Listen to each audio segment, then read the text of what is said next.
Now, there's 4 here. There's probably more, but these are 4 really good ones if you're going to look at how to increase your income. The first thing to do is probably what you've already learned in this course is cut the fluff first. So it's really important that you evaluate increasing your income after you've worked to reduce your expenses and maybe even gotten creative about how you would meet your needs and wants. It's oftentimes we think that we need to make more money to solve our problems. But in fact, if we come at it from the other direction and really look at our spending first, whatever number we come up with that we either want or need to make more is a little bit less and therefore easier to achieve. So arbitrarily saying I want to make $100,000 or I want to make more money usually isn't as powerful as I've evaluated my spending plan and my needs. And now I know I can make a little bit more, want to make more, and knowing exactly what that is. The next principle is that you don't need to be a millionaire to be happy. So a lot of my clients come to me and the first thing they say is, I just want to make more money. And I have big goals and big dreams and a big vision. And oftentimes that comes from an inauthentic place. There's something driving and motivating you to make more money that really isn't about your long-term financial stability or success. It's kind of driven by ambition or maybe image chasing. You kind of want to look a certain way or feel a certain way about yourself. And those, you'll never finish that playing that game. That game drove me to insanity. That's why I quit my job and started doing this work with Morgan, because I was so ambitious and I was so driven about what money meant to me, about myself. So it can cloud your judgment around what's the right thing for you to be looking at. So you don't need to be a millionaire to be happy. You can make more money and be perfectly satisfied with less. And many people do it all the time. Another principle is that humble beginnings lead to quicker returns. If you find that you have a $500 a month or $1,000 a month shortfall, it might be time to go to work. It might be time to get a job or get a part-time job or explore some of these options that aren't grand, long-lasting 10-year, 15-year career changes. There might just be something that you need to do for the short term. So humble beginnings can really lead to quicker returns. And lastly, self-employment is not for the faint of heart. This is coming from 2 people who we run our own business and we love what we do. And I'm sure if you already have your own business, you can kind of resonate with this idea that it's not for the faint of heart to start your own business and be self-employed. So just because you don't like your job, it doesn't mean that you should become an entrepreneur. And that's coming from somebody who loves working with entrepreneurs. I love helping women make more money in their own small business, but it's something to carefully evaluate. And if that's an option for you, hopefully this conversation today will help guide you in that direction. Morgan, do you have any comments on these principles that I've laid out?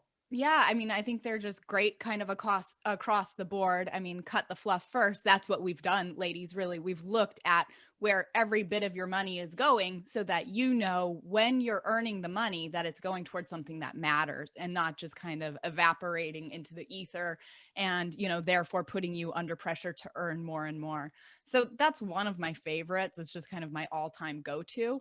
And then personally, I can just kind of speak to humble beginnings. I mean, when I first started my business, and it wasn't even when I first started, it was, maybe a year, 2 years in, I realized, because of some life changes, that I was staring down a significant shortfall in my earnings.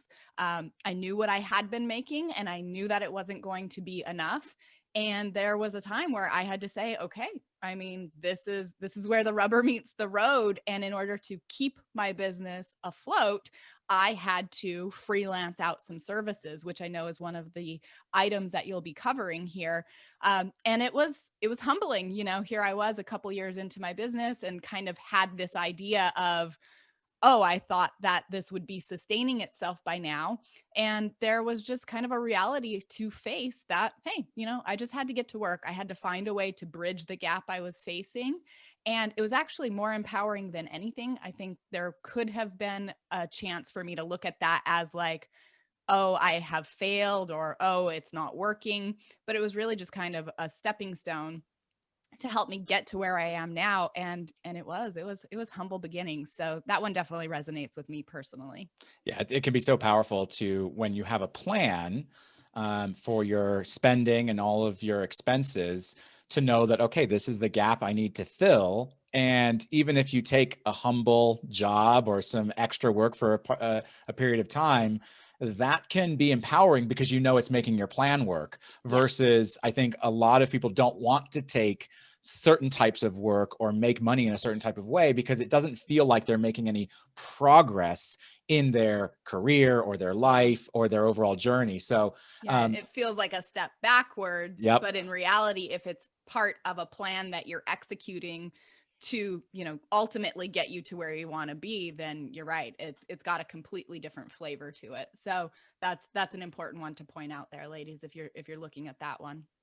So I'm going to go through the questions that I would recommend you ask yourself before I go through the 7 ways to increase your income. So you can kind of jot these down as I bring them up. And as I'm sharing the 7 ways, you could think about how does this one apply to me and run through these questions. So the best questions to ask yourself when evaluating your income choices is how quickly will I see a profit or a return? So it's one thing to make money in a business. It's another thing to make a profit in a business or make a return. So whenever you're looking to make more money, there's going to be an investment of time and energy and potentially even money itself to get that increase in income. So how quickly will you see that profit or return? How large is the potential upside? Is this only ever going to give me an extra $500 a month? Or is this something that could be, in the 6 figures or multiple 6 figures over the course of my entire earnings career? How large is the upside? What are the startup costs? If we're looking at something entrepreneurial or something on the side, what does it cost to actually start this up? How long will it take to acquire the necessary skills if you don't already have them? Some of these top 7 ideas require some skills that you might not have or things that you might even be uncomfortable with. So do you have those skills already, or can you go and acquire those skills? Another really important one is, are you willing to do the work the job requires? So sometimes some of these 7 might occur like, I want that lifestyle, but I don't necessarily want that job. I want what that looks like on Instagram, but I don't necessarily want to do the messy work of really being a small business owner, or totally going through a career change and learning all about a new skill. Whatever one you pick here, it's likely going to require mostly an investment of time and energy to get money out. So there will be some kind of work in something that feels like a job, and are you willing to do it? And the last but most important question to ask is, what is the next best use of my resources? So if you're looking at one of these, you want to think about, how does this compare to the next best use of my time or energy or money to generate more income? We often like to think, well, I want to go in this direction. It seems interesting to me, but maybe you need to evaluate it more carefully around, if I wasn't doing this, what would I then go spend my time on? So I'll give you some examples of that as we walk through this. Any comments, Morgan, about these questions before we dive in? No, not really. I think this is just kind of a great template to run each scenario against to kind of see which is a good fit for you. So I think this is just a great way to kind of analyze each of the options you're about to kind of present here. Looks good to Yeah. me. Well, Yeah. let's take a look, and just so it's clear, some of these are entrepreneurial, some of them are going to be things within a corporate world. So just take which one applies to you and kind of evaluate them all, let them all kind of wash over you and see which ones resonate.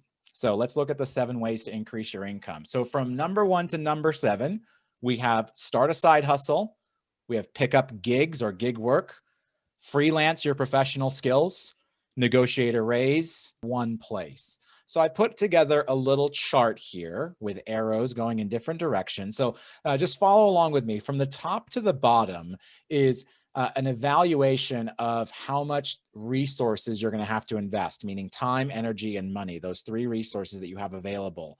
If the job that we talked about, the strategy we talked about is at the top, that means it doesn't take as much to get going. If it's lower, it means it takes more, potentially more time, more energy, more money.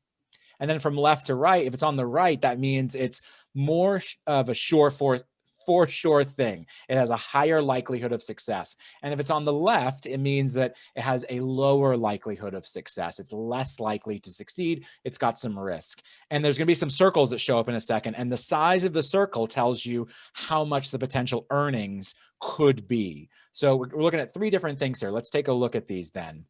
So it's no surprise that in the top right, we have the for sure thing that doesn't take a lot of resources and makes a decent amount of money. Gigs, side hustles, these are things that don't require a lot of upfront investment. They're not going to make you 6 figures, but they're a for sure thing. They're going to happen if you put the time and energy into them. There's other potential larger money makers like freelancing your professional skills or negotiating for a raise. So these are things that are likely to happen. They don't require a lot, and maybe you could make a little bit more relative to the gigs or the side hustles. And then you've got kind of the 3 big ones: get a new job, change careers, and start a small business. So getting a new job is kind of neutral in terms of resource investment, and is more likely, if you've got an established career, that getting a new job is more likely to succeed than starting a small business, but may not have the ultimate highest earning potential, but still higher than all the other 4 in the top right. And then you've got these other 2, career change and start a small business. It might take time. That's why there's a higher investment of resources in changing your careers. And it can lead to longer term earnings, but it's not necessarily a slam dunk going to happen no matter what, like going and picking up gigs on Uber. And then starting a small business is the X factor. It's potentially high returns, but can also require a lot of time, energy, money, sweat, tears, everything else that goes with it, and is not necessarily a slam dunk. It's something that, depending on how it all unfolds, it could work, it could not work, but still has high earnings potential. So I hope this helps kind of map out the options that are available to you.